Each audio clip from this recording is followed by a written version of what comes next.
America ஈரானுக்குள்ள தன்னுடைய 2500 பணியாளர்களை உள்ளுக்குள்ள அனுப்பி இப்போ கார்க் அப்படிங்கிற அந்த தீவு மீது ஒரு அட்டாக்கை நடத்தியிருக்காங்க.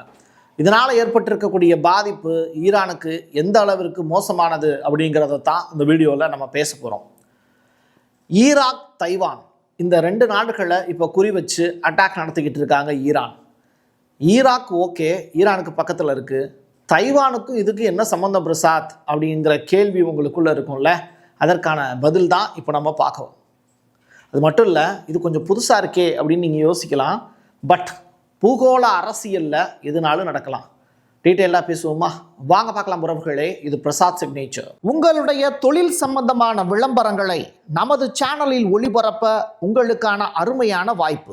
நமக்குன்னு ஒரு வீடு, அது எல்லாரோட வாழ்நாள் கனவு. ஒரு முறை தான் முடிவெடுக்க போறீங்க, அதை சரியாயிடுங்க. கிரியேட்டர் கன்ஸ்ட்ரக்ஷன்ஸ் உங்களோட கனவு இல்லத்தை சூப்பராக டிசைன் பண்ணி அழகாக கட்டித்தராங்க. இன்டீரியர் டிசைன்லையும் இவங்க தான் டாப்பு. North west interiors. தொடர்புக்கு 72907991.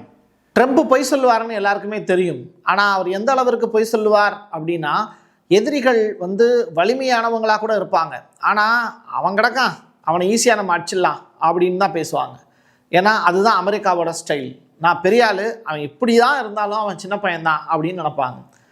அப்போது மட்டம் தட்டியே ஒரு நாட்டை வளர விட மாட்டாங்க. அந்த பாணியை தான் இப்போது ஈரான்லையும் ஃபாலோ பண்ணிகிட்டு இருக்காங்க. ஆனால் இதில் ஒருபடி மேலே போய் தன்னுடைய கடற்படையை உள்ளுக்குள்ளே அனுப்பிச்சி வச்சுருக்காங்க. இதில் முக்கியமான கார்க் அப்படிங்கிற அந்த தீவின் மீது அட்டாக் நடத்தப்பட்டிருக்கு அப்படிங்கிற செய்தி ரிலீஸ் ஆகிருக்கு. இதை ட்ரம்ப் தன்னுடைய ட்ரூத் சோஷியல் பக்கத்திலேயே போட்டிருக்கார். அது மட்டும் இல்லை, இந்த பிளேஸ் அப்படிங்கிறத பற்றி நம்ம ஏற்கனவே ஒரு கார்க் வீடியோ பற்றியே தனியாக போட்டிருந்தோம்.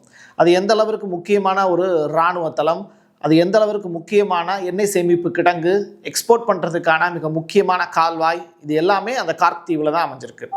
அப்படிப்பட்ட இடத்துல அட்டாக் நடந்திருக்கு. ரெண்டாவது, ட்ரூத் சோஷியல் பக்கத்தில் அவர் போட்டிருக்கக்கூடிய வார்த்தைகள் தீவில் இருக்கக்கூடிய எண்ணெய் சார்ந்த உள்கட்டமைப்பு இருக்குல்ல, அதன் மீது நான் அட்டாக் பண்ண சொல்லவில்லை. காரணம் என்னென்னா, நாகரிகம் கருதி அதை நான் செய்யலை. ஆனால் என்னால் எளிமையாக அதையும் அட்டாக் பண்ணியிருக்க முடியும். பட் இப்போதைக்கு அதை ஹோல்டு பண்ணி வச்சுருக்கேன் அப்படிங்கிற ஸ்டேட்மெண்ட்டையும் பதிவு செய்கிறாரு.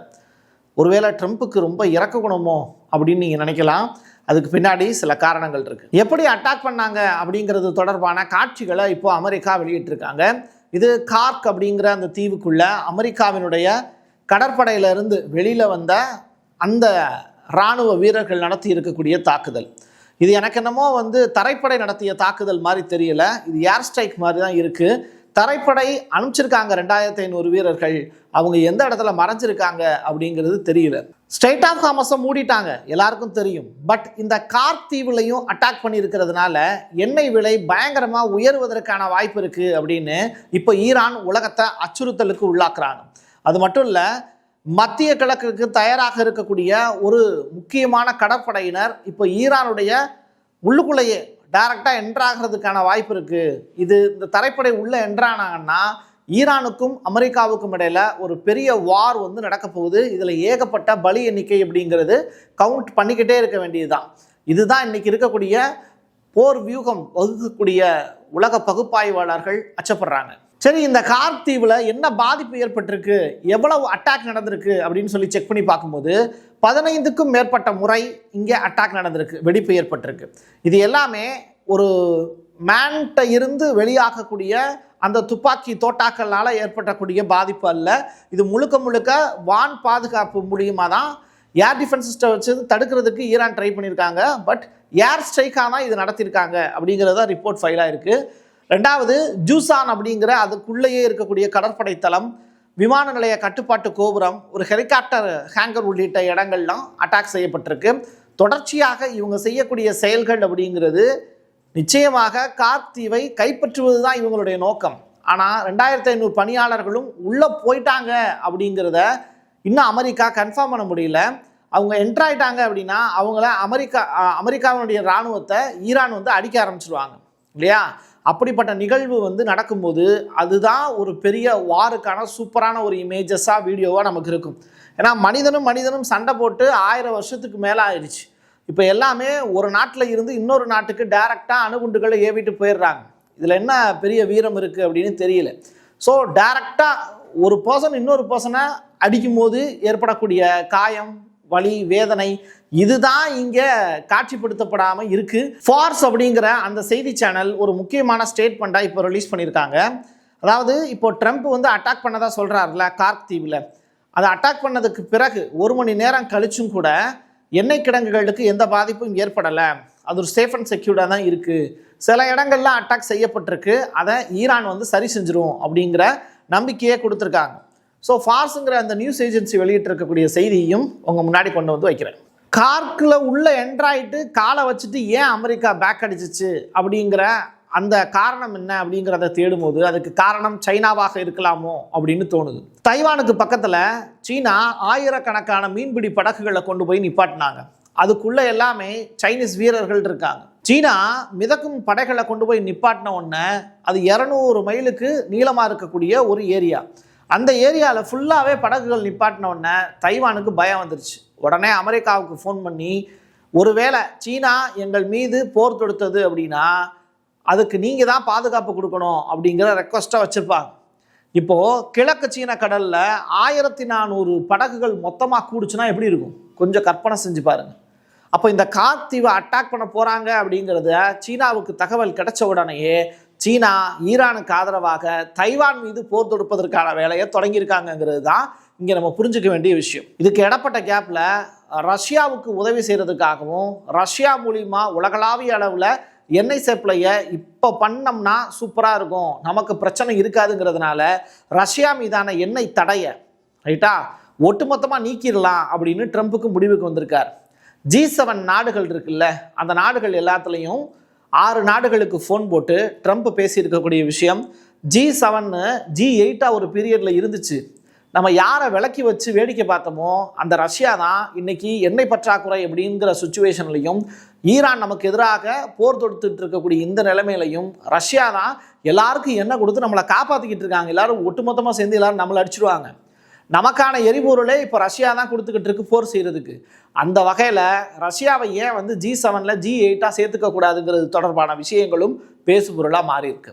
இதுதான் இங்கே நீங்கள் புரிஞ்சுக்க வேண்டிய பூகோள அரசியல்னு நான் சொன்னேன். மார்ச் 4ஆம் தேதியில் இருந்து இந்த கொச்சி துறைமுகத்தில் நங்கூரமிட்டு இருக்கக்கூடிய ஈரானிய கடற்படை கப்பலான இந்த ஐரிஸ் லவான் அப்படிங்கிற கப்பல் இருக்குல்ல, அந்த கப்பலை சேர்ந்த 100 மாலுமிகள் உயிரோடு இருக்கிறவங்க, மீதி உயிரோடு இருக்கிறவங்க இன்னைக்கு சரியாக வெள்ளிக்கிழமை வந்து சுமார் 7 மணி அளவில் நைட் நேரத்தில் ஒரு தனி விமானம் சார்ட்டர்ட் ஃப்ளைட்டில் கிளம்பி போயிருக்காங்க. எங்கே போகிறாங்க அப்படின்னா கொழும்புலேருந்து கிளம்பி ஈரானை சேர்ந்த சுமார் 33 நபர்களும் அதில் பயணிச்சிருக்காங்க அப்படிங்கிற தகவல் வெளியாக இருக்குது. அந்த விமானம் அர்மேனியாவை தாண்டி பயணிப்பட்டதாக தகவல் வெளியாகுது. அர்மேனியாவுக்கு போயிட்டாங்கன்னா இங்கே துருக்கியினுடைய உதவி கிடைச்சாலும் துருக்கியிலிருந்து ஈரானுக்கு ஈஸியாக அவங்க போயிடுவாங்க. இதுதான் இங்கே இருக்கக்கூடிய சுச்சுவேஷன். ஸோ தொடர்ச்சியாக இந்தியன் ஓஷியனில் இவ்வளோ பெரிய அட்டாக்கை ஈரானுக்கு எதிராக அமெரிக்கா நடத்துனது, அதற்கு பிறகு இந்தியாவும் இலங்கையும் தலையிட்டு இந்த பிரச்சனையை சுமூகமாக முடிச்சு வச்சுருக்காங்க. சற்று ஆறுதலான விஷயம். சவுதியில் ஏகப்பட்ட விமானங்களை வரிசையாக நிப்பாட்டி வச்சுருக்காங்க. அதுவும் எரிபொருள் நிரப்பக்கூடிய விமானங்கள் தான். இப்போ இந்த எரிபொருள் நிரப்பக்கூடிய விமானங்களை குறி வச்சு ஈரான் வந்து ஏற்கனவே இந்த கேசி அப்படின்னு சொல்லப்படக்கூடிய அந்த எரிபொருள் நிரப்பக்கூடிய விமானத்தை அட்டாக் பண்ணாங்க. அதே மாதிரி இப்போ மொத்தமாக அமெரிக்க விமானப்படையினுடைய 5 எரிபொருள் நிரப்பக்கூடிய விமானங்கள் அட்டாக் பண்ணியிருக்காங்களாம் ஈரான். தொடர்ச்சியாக சவுதி அரசு அமெரிக்காவுக்கு உதவி செய்கிறதுக்காக இந்த எரிபொருள் நிரப்பக்கூடிய விமானங்களை ரெடி பண்ணி வச்சுருக்காங்க. இதை மோப்பம் பிடிச்ச ஈரான் அதை ஃபுல்லாக அட்டாக் பண்ணி வீழ்த்திட்டாங்கிறது தான் லேட்டஸ்ட் அப்டேட். தைவான் பஞ்சாயத்தை பார்த்தாச்சு. அடுத்து ஈராக்கினுடைய பாக்தாத் அந்த இடத்த குறி வச்சு இப்போது ஈரான் அட்டாக் பண்ணிக்கிட்டு இருக்காங்க. பாக்தாத்தில் இருக்கக்கூடிய மக்கள் மீது அவங்க அட்டாக் பண்ணல, மாறாக அங்கே இருக்கக்கூடிய அமெரிக்க தூதரகத்தின் மீது அட்டாக்கை நடத்தியிருக்காங்க. ஒரு பெரிய ரேடார் அமைப்பை உடைச்சிருக்காங்க. அது தொடர்பான காட்சிகளும் நமக்கு கிடச்சிருக்கு. இதுதான் வந்து ஈரானுடைய பாக்தாத் நகரத்தில் இருக்கக்கூடிய அமெரிக்க தூதரகம். அது பற்றி எரியக்கூடிய காட்சிகளை நீங்கள் பார்க்குறீங்க. சரி, அதை அட்டாக் பண்ணிடுச்சு, ஓகே. அது என்ன மாதிரியான செட்டப்பில் இருந்தது பிரசாத் அப்படின்னு கேட்டால், இந்த பாக்தாத் நகருக்கு பக்கத்தில் இருக்கக்கூடிய அமெரிக்க தூதரகத்துக்கு பக்கத்தில் CRAM அப்படிங்கிற ஏர் டிஃபென்ஸ் சிஸ்டத்தை வச்சுருக்காங்க. ரைட்டா? அந்த CRAM அப்படிங்கிற ஏர் டிஃபென்ஸ் சிஸ்டம் இதுதான். இதை ஈரானுடைய ஒரு ஆள் இல்லாத ட்ரோன் மூலியமாக அட்டாக் பண்ணியிருக்காங்க. கடந்த சில நாட்களாகவே இது சிறப்பாக செயல்பட்டு வந்தது. ஆனால் இப்போ அது நொறுக்கிட்டாங்க ஈரான். ஈரான் மீது பக்ரைன் ஏவுகணைகளை ஏவியதாக இப்போ ஒரு செய்தி ஒன்று பரவிட்டு இருக்கு. இது நாள் வரைக்கும் பக்ரைன் அப்படிங்கிற நாடு அடிதான் வாங்கிட்டு இருந்துச்சு. எங்களாலையும் திருப்பி அடிக்க முடியும் அப்படிங்கிறத இப்போ நிரூபிச்சிருக்காங்க பக்ரைன்.